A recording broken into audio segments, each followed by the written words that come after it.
आज की इस वीडियो में हम हिंदी भाषी छात्रों के लिए विज्ञान के सिलेक्टेड प्रश्नों को देखेंगे। कर्नाटका शिक्षक पात्रता परीक्षा पेपर 2 में अगर आपका विषय विज्ञान है तो आप इस वीडियो को स्किप न करें। ये टॉप सिलेक्टेड 50 क्वेश्चन आपकी परीक्षा में दोहराए जाएंगे।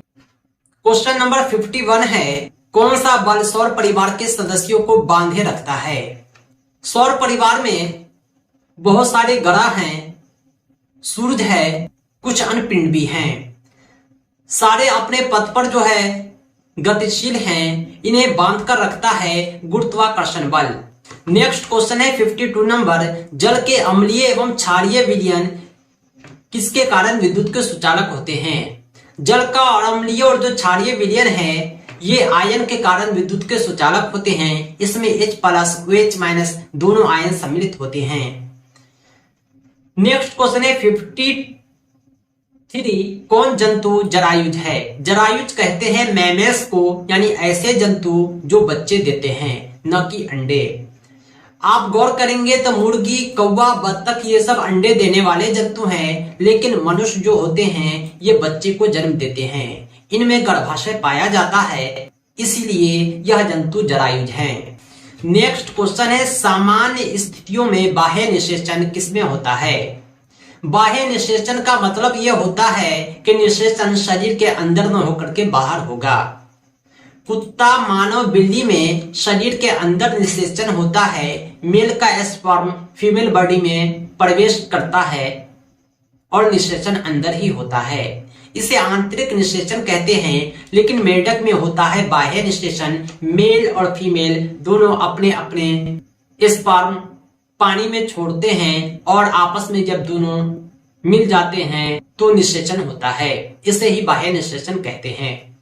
54 क्वेश्चन नंबर है, मानव नेत्र में प्रकाश किस रास्ते से प्रवेश करता है? हमारी जो आंख है इसमें प्रकाश पुतली के रास्ते से प्रवेश करता है। सही जवाब है ऑप्शन सी। प्रति इकाई क्षेत्रफल पर लगने वाले बल को क्या कहते हैं? प्रति इकाई क्षेत्रफल पर, यूनिट एरिया पर जो बल लगता है उसे दाब कहते हैं। सही जवाब है ऑप्शन बी। नेक्स्ट क्वेश्चन है, किशोर को सचेत रहना चाहिए कि वह क्या खा रहे हैं? जो बच्चे होते हैं, किशोर होते हैं, उसके शरीर में परिवर्तन होता रहता है। कुछ परिवर्तन आंतरिक भी होते हैं, कुछ बाह्य भी होते हैं। ऐसी स्थिति में शरीर में जो तीव्र गति से वृद्धि हो रही है, परिवर्तन हो रहा है, उचित आहार की उन्हें काफी आवश्यकता होती है। नेक्स्ट क्वेश्चन है 57, महिलाओं में जनन, जिसे आयु काल भी कहते हैं, का प्रारंभ कब होता है? जनन का प्रारंभ उस वक्त होता है जब उसमें ऋतुस्राव प्रारंभ हो जाता है, यानी फर्स्ट पीरियड से ही वो बच्चे को जन्म देने योग्य हो जाती है। नेक्स्ट क्वेश्चन है 58, पोटाश एलम क्या है? पोटाश एलम जो होता है एक दिक् लवण होता है। कमरे के ताप पर द्रव अवस्था में रहने वाली अधातु, यानी कुछ अधातु ऐसे हैं जो कमरे के ताप पर द्रव अवस्था में होता है, यानी इसको गर्म किए बिना ही यह पिघले पिघले होते हैं। उसमें एक है ब्रोमीन। ऐसे अधातु बहुत ही कम हैं जो द्रव अवस्था में होते हैं। एक होता है धातु जो द्रव अवस्था में होता है, वह है पारा। बाकी धातु अधातु सामान्यतः द्रव अवस्था में नहीं पाए जाते हैं। नेक्स्ट क्वेश्चन है 60 नंबर, अधातुओं के ऑक्साइड कैसे होते हैं? अधातुओं के ऑक्साइड की जो प्रकृति है यह एसिडिक है या अम्लीय होते हैं। नेक्स्ट क्वेश्चन है 61, निम्नलिखित में किसे पीटकर पतली चादर में परावर्तित कर सकते हैं? पीटकर पतली चादर बनाना उसे आधातवर्धनीयता कहते हैं। जिंक को पीट कर पतली चादर बनाया जा सकता है। 62 नंबर क्वेश्चन है, निम्न में कौन सा आहार किशोर के लिए सर्वोचित है? यानी किशोर के लिए सबसे बेहतर आहार क्या हो सकता है? जो किशोर होते हैं, ऊपर हमने देखा कि शरीर में काफी तेजी से परिवर्तन होता रहता है, तो इन्हें पौष्टिक आहार की आवश्यकता होती है, जो इनके प्रोटीन, कार्बोहाइड्रेट सारी आवश्यकताओं की बेहतर पूर्ति कर सके। अगर आप किशोर को दे सकते हैं तो रोटी, दाल, सब्जी देंगे, क्योंकि बाकी जो ऑप्शन है उसमें कुछ गड़बड़ आइटम भी इंक्लूड है, जैसे नूडल्स हो गया, बर्गर हो गया, चिप्स हो गया, ये सब में पौष्टिकता नहीं होता है, बल्कि खराबी ही करता है। डॉक्टर भी मना करते हैं। 63 नंबर क्वेश्चन है आवृत्ति का मात्रक क्या है। आवृत्ति जो होता है उसे कहते हैं कि कोई भी वस्तु एक सेकंड में कितना दोलन कर रहा है, कितनी बार नाच रहा है, उसे ही आवृत्ति कहते हैं। इसको जो मापा जाता है हर्ट्ज में मापा जाता है। नेक्स्ट क्वेश्चन है 64 नंबर ध्वनि संचारित हो सकती है। ध्वनि भी जो है संचरण करती है, एक जगह से दूसरी जगह जाती है, लेकिन उसके लिए एक माध्यम होना चाहिए। आप भी कहीं जाएंगे तो एक माध्यम होगा, उसी माध्यम से जाएंगे। ध्वनि भी माध्यम से जाती है, संचरित करती है। इसका माध्यम जो है ठोस भी हो सकता है, द्रव भी हो सकता है, गैस भी हो सकता है। यानी ठोस, द्रव, गैस या कहीं भी संचरित कर सकती है। लेकिन निर्वात में ध्वनि का संचरण नहीं होता है, माध्यम का होना आवश्यक है। 65 नंबर क्वेश्चन है कौन धातु नहीं है। ऑप्शन पर गौर करेंगे तो ऐसे ऑप्शन ज्यादा हैं जिन्हें पीटने पर टन टन झन झन की आवाज आती है। ये काफी चमकीले होते हैं। तांबा, एल्युमिनियम, लोहा ये सब धातु हैं, लेकिन सल्फर जो है ये अधातु है। सही जवाब हो जाएगा ऑप्शन सी। नेक्स्ट क्वेश्चन है 66 नंबर किसके आवाज की आवृत्ति सबसे अधिक होती है। आवृत्ति अधिक होती है जिसकी उसकी आवाज काफी महीन होती है, काफी अच्छी लगती है सुनने में। ये जो छोटे बच्चे होते हैं इसकी आवृत्ति सबसे अधिक होती है। इसके बाद बारी आती है छोटे बालक की, उसके बाद महिला की, अंत में पुरुष की। यानी छोटी बच्चे की आवृत्ति काफी अधिक होती है। बल क्या कर सकता है। किसी भी वस्तु को आप धक्का देंगे तो क्या परिवर्तन आएगा। वस्तु की गति को बढ़ेगा, घटेगा और वस्तु का आकार भी बदल सकता है। एक गेंद है, उसको जब बैट से लगता है बल तो उसकी गति बढ़ जाता है। वही बॉल घर्षण बल के कारण उसका गति घट जाता है। चाहे घर्षण जमीन से लगे, कैच पकड़ने में लगे, बल्ले से लगे। लेकिन बॉल अगर कमजोर है तो वो पचक जाता है, यानी उसके आकार में भी परिवर्तन आ जाता है। कहने का मतलब है बल जो है सभी प्रकार के परिणाम ला सकता है। नेक्स्ट क्वेश्चन है 68 एक गहरे रंग का अप्रिय गंध वाला पदार्थ है।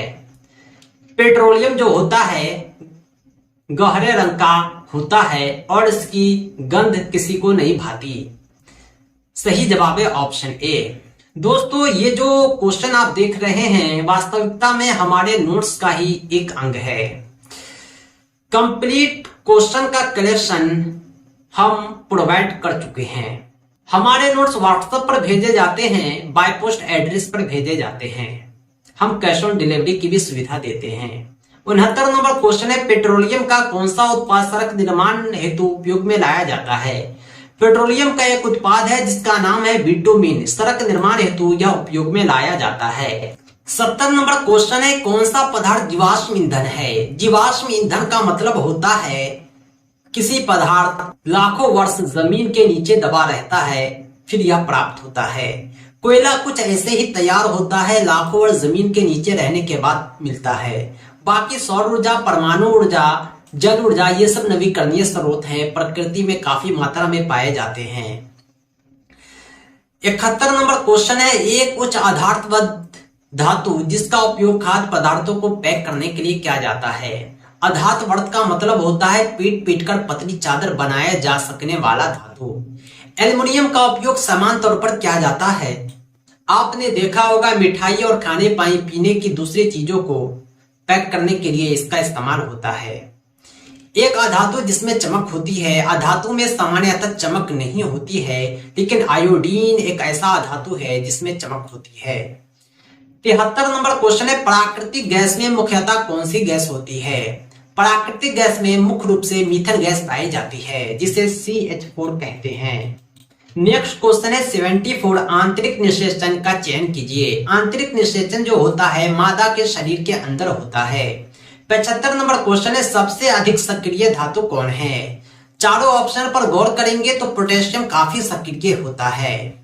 हाइड्रा में जनन किस विधि से होता है।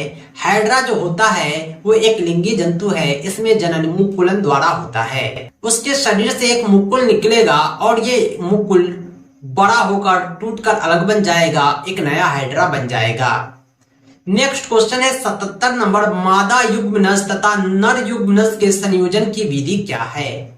इस विधि को निषेचन कहते हैं, जहां मादा युग्मनज और नर युग्मनज दोनों मिलते हैं।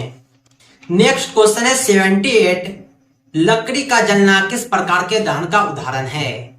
लकड़ी जो जलता है ये मंद दहन है। मंद दहन का मतलब है धीरे धीरे जलना। कुछ पदार्थ हैं जो विस्फोटक होते हैं, बहुत तेजी से जल जाते हैं, जैसे पटाखा। इसके जलने से कुछ नुकसान भी हो सकता है। कुछ पदार्थ इतने ज्यादा सक्रिय होते हैं कि यह खुद ब खुद जलने लगते हैं। इसे माचिस की आग की आवश्यकता भी नहीं होती। नेक्स्ट क्वेश्चन है 79, एक टैडपोल जिस प्रकार वयस्क होता है वह क्या है? टैडपोल जो होती है एक अवस्था होती है मेढक की। जब वह वयस्क होता है तो वह कायांतरण द्वारा बड़ा हो जाता है। 80 नंबर क्वेश्चन है, पौधे और जंतुओं में जनन कितने तरीके से होते हैं? पौधे और जंतुओं में दो प्रकार से जनन होते हैं। एक है लैंगिक जनन, दूसरा अलैंगिक जनन। नेक्स्ट क्वेश्चन है 81 नंबर, विखंडन विधि से जनन करने वाले दो जंतु कौन हैं? अमीबा और पैरामीशियम दो ऐसे जंतु हैं जो विखंडन विधि से जनन करते हैं। यानी अमीबा और पैरामीशियम खंडित होता जाता है, नया अमीबा बनता जाता है। 82 नंबर क्वेश्चन है, लैंगिक जनन में कितने सजीवों की आवश्यकता होती है? लैंगिक जनन के लिए दो सजीव की आवश्यकता होती है। एक का मेल होना, दूसरे का फीमेल होना कंपलसरी है। नेक्स्ट क्वेश्चन है 83 नंबर, कौन सी धातु विद्युत की सबसे अच्छी चालक है? चांदी जो होता है विद्युत की सबसे अच्छी चालक होती है। अलैंगिक जनन में कितने जीवों की आवश्यकता होती है? अलैंगिक जनन में एक जीवों की आवश्यकता होती है। केवल एक जीव विखंडन मुकुलन किसी विधि से जनन करते रहते हैं। नेक्स्ट क्वेश्चन है 85 नंबर, विरसन द्वारा उत्पन्न युग्मक को क्या कहते हैं? विरसन द्वारा जो युग्मक उत्पन्न होता है उसे शुक्राणु कहते हैं। नेक्स्ट क्वेश्चन है 86, समान मानव में विरसन कितने होते हैं? मानव में एक जोड़ा यानी दो विरसन पाए जाते हैं। 86 नंबर क्वेश्चन है, पुष्प का नर जनन भाग। पुष्प का नर जनन भाग जो होता है उसे पुंकेसर कहते हैं। मादा जनन भाग को स्त्री केसर कहते हैं। जो जंतु अपने जैसे शिशु को जन्म देते हैं उसे जरायुज कहते हैं। जरायुज का मतलब ही होता है बच्चे को जन्म देने वाला। अब सवाल ये उठता है कि बच्चे को जन्म कौन देते हैं, अंडे को जन्म कौन देते हैं? इस पर हम आगे चर्चा करेंगे। 89 नंबर क्वेश्चन है, जो जंतु अपने जैसे शिशु को जन्म न देकर अंडे देते हैं वे क्या कहलाते हैं? ऐसे जंतु को अंडपरजन कहते हैं। दोस्तों, कुछ जंतु ऐसे होते हैं जो अंडे देते हैं। आप गौर करेंगे, ऐसे जंतु को बाहरी कान नहीं होता, न उसके शरीर पे बाल होता है। आप मुर्गी को देख लीजिए, बत्तख को देख लीजिए, किसी भी पक्षी को देख लीजिए, उसको कान नहीं दिखाई देगा और उसके शरीर पर बाल भी नहीं होता है, बल्कि पंख होते हैं या कुछ नहीं होता है। इसके अलावा आप दूसरे जंतु को देखें जो अंडे नहीं देते हैं, जिनमें गर्भाशय होता है, वो बच्चे देते हैं। भैंस को देखिए, बैल को देखिए, आदमी को देखिए, इसको कान दिखाई देगा आपको और उसके शरीर पर बाल होता है। हमारे भी शरीर पे बाल है, भैंस के शरीर पर भी बाल होता है, छोटा बड़ा आपको दिखाई देगा। यानी यही पहचान होती है अंडे देने वाले, बच्चे देने वाले जंतु की। नेक्स्ट क्वेश्चन है 90 नंबर, आकाश का रंग नीला प्रतीत होता है। आकाश का रंग नीला प्रतीत होता है पराकिरणन के कारण। मानव नेत्र जिस भाग पर किसी वस्तु का प्रतिबिंब बनाते हैं उसे दृष्टि पटल कहते हैं। ये पर्दे के समान होता है।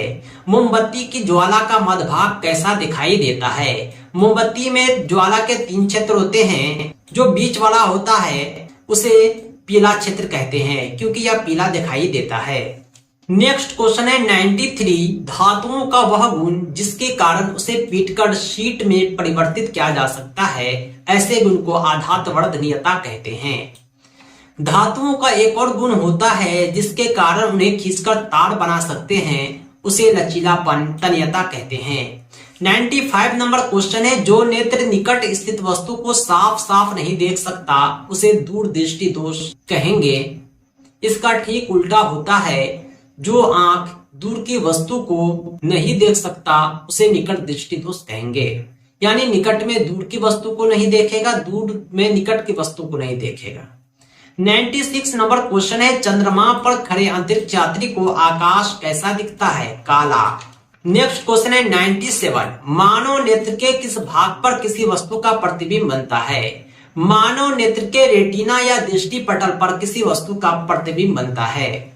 98 नंबर क्वेश्चन है, स्पेक्ट्रम में किस रंग की किरण का झुकाव अधिक होता है? स्पेक्ट्रम में बैंगनी रंग की किरण का झुकाव सबसे अधिक होता है। नेक्स्ट क्वेश्चन है 99, दीर्घ दृष्टि दोष को ठीक करने के लिए उपयोग किया जाता है? दीर्घ दृष्टि दोष को ठीक करने के लिए उत्तल लेंस का उपयोग किया जाता है। नेक्स्ट क्वेश्चन है 100 नंबर, वह कौन सा धातु है जो ठोस अवस्था में पाया जाता है? वह धातु हीरा है जो ठोस अवस्था में पाया जाता है। तो दोस्तों आज के लिए इतना ही। कर्नाटका टीईटी 2023 का उर्दू मीडियम और इंग्लिश मीडियम कंप्लीट नोट्स हासिल करने के लिए राब्ता करें 7631314948 पर। वीडियो में हम सिलेक्टेड टॉपिक को ही कवर करते हैं। Syllabus based complete notes, complete syllabus हम पीडीएफ नोट्स में कवर करते हैं, जिसे आप सेल्फ स्टडी से कवर कर पाएंगे। और किसी भी तरह के क्वेश्चन कंफ्यूजन के लिए एग्जाम तक आपको हमारा गाइडेंस मिलता रहेगा। कर्नाटका टीईटी के सारे मवाद आपको हमारी एंड्रॉयड एप्लीकेशन टीचर रहमत पर मिल जाएगा, जिसे आप प्ले स्टोर से डाउनलोड कर सकते हैं। हमारी ऐप का लिंक इस वीडियो के डिस्क्रिप्शन में भी मौजूद है।